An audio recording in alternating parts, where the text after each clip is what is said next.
The principles laid down in the said decision cannot have any application in the present case, although the decision rendered in this case in the decision under the Arbitration and Conciliation Act 1996 stop taking into consideration the arguments of the appellant, it is necessary to mention here that the court does not have any power to extend the time under the Act, unlike Section 28 of the 1940 Act, which had such a provision.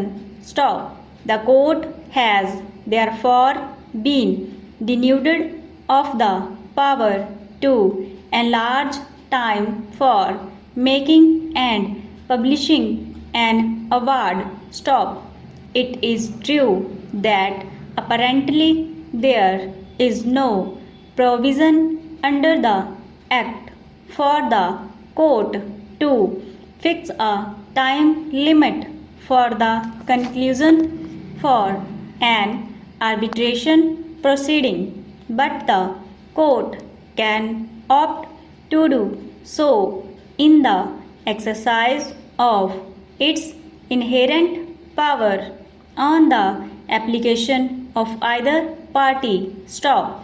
Where, however, the arbitration agreement provide the procedure for enlargement of time and the parties have taken recourse to it and consented to the enlargement of time by the arbitrator, the court cannot exercise its inherent power in extending the time fixed by the parties in the absence of the consent of either of them.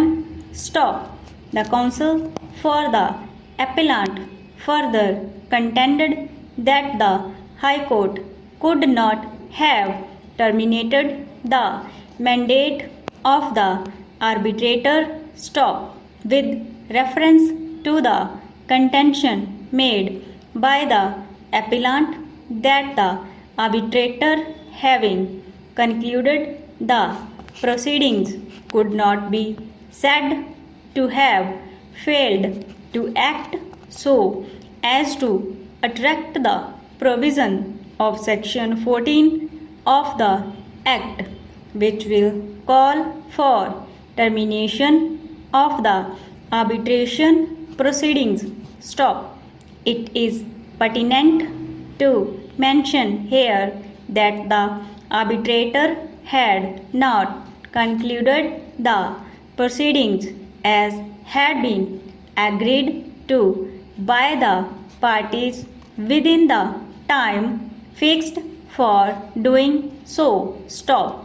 It is an established statement that the said mandate of the arbitrator was terminated only because of the fact that the arbitrator, having failed to conclude his proceedings within the time, did not warrant to be continued as an arbitrator in the absence of the consent of both the parties. Stop.